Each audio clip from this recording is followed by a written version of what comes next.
did you guys see this? Some guy, the Rams were playing. The Rams are playing a team called San Francisco, known as the 49ers. This is football I'm talking about. And this guy comes down onto the field, and he's running around, and he's got like flares. They were some kind of a smoke. There was like blue and red smoke going. He's just running around the field like a fool, interrupting the game, spooking some people, trying to get attention. I mean, this is what it was designed to do. He later came out and said that he was a protester. It had something to do with an animal rights group. So, but at any rate, he's running around the field. So he gets real close to the line where the Rams are all lined up. Like he gets real close to that end as he's running from security guards. And the security guards, I mean, these poor guys, this was disappointing, right? But this is a real thing. Like who you put in security, like this is a real thing.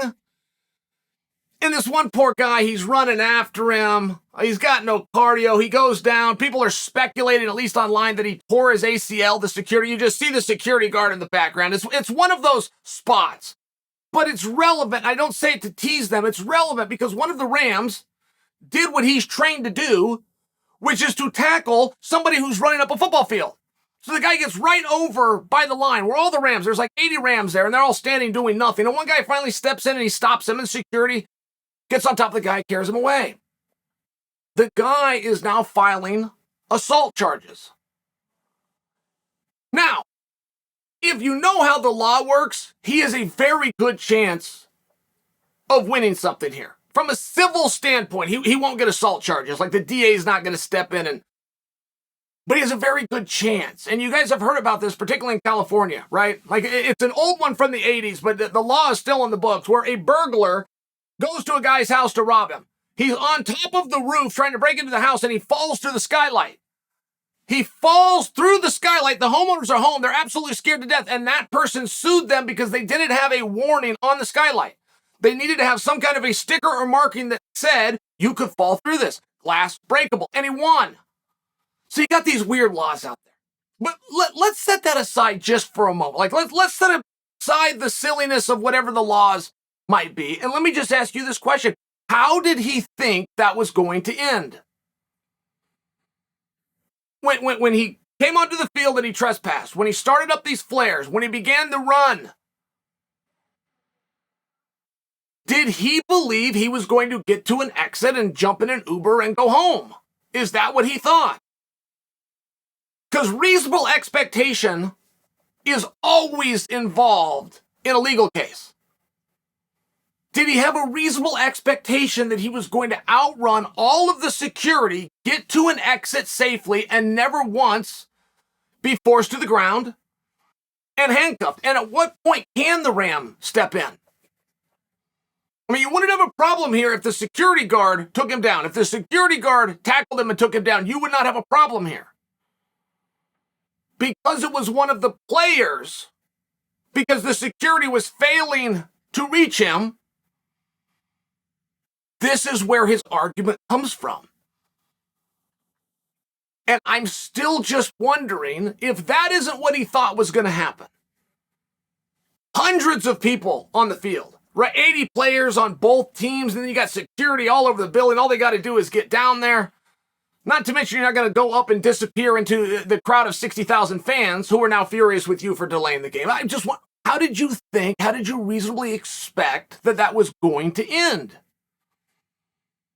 Did he believe he was going to do some hot laps, never be caught, and eventually get out and exit?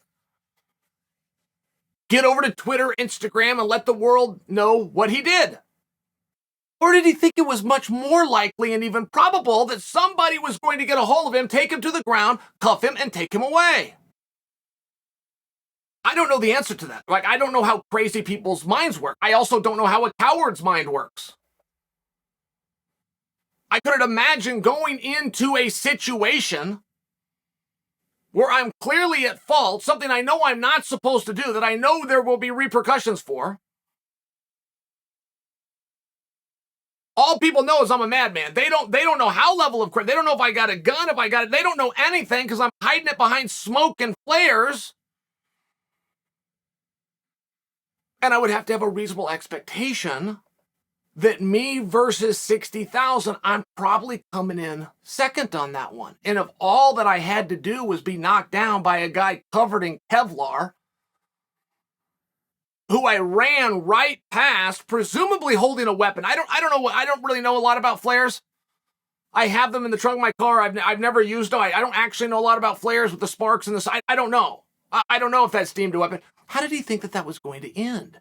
And we've seen this to a different degree with professional wrestling. Now, if a fan jumps into the professional wrestling ring, the wrestlers don't have the right to beat the hell out of the guy. The guy is still a human being. He's got a violation. He broke a rule for sure. But the punishment for that is not that you just get stomped out by two huge juiced out pro wrestlers, but that's what they do, and they're trained to do that. And Vince has told them in no uncertain terms, and so has every other promoter across every territory, you beat that guy. The cameras are going. I'm advertising the world that you are legit badasses. Do not let an untrained, skinny fan get here and ruin everything that we built. I will pay the lawsuit. You beat the guy. That's been tested and that's been done. And two wrestlers that are taking on each other and have convinced the world they hate each other have now teamed up and stopped fans before. You'll see that happening. But I don't know that there's a case where one of those fans who was blatantly trespassing ever was able to prevail in court. And these games get pretty silly. Like this guy wants an assault charge, and then, okay, the Rams just get together. Might surprise you that they've got a pretty good budget and a pretty good legal team themselves, and all of a sudden hit him with trespass, delay of game, violation, television rights. I mean, hit him with everything in the world. We'll put our guns down, you put your guns down, and everybody gets up and walks away. I'm still going to be left with the same question. Like, if you guys know how to reach this guy, I would like to hear from him. He's clearly after attention. I'll give him some. I'll have him on the program. But I would like an answer to that question. How did he think that this was going to end?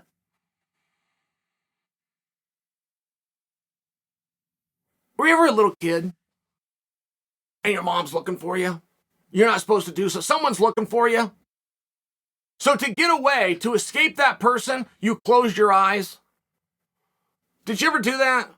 Very common with children. They'll close their eyes and they believe that they're hidden because they can't see anything. They can't see anything, so you can't see them. I'm wondering if he had like some level of that. Was he planning to just close his eyes and he thought that did he think help was coming from above in a helicopter? Did he have a secret jetpack that he believed he was going to activate? Like, how did he think he was going to get off of a 100-yard gridiron full of fans, full of security, and full of guys covered in Kevlar?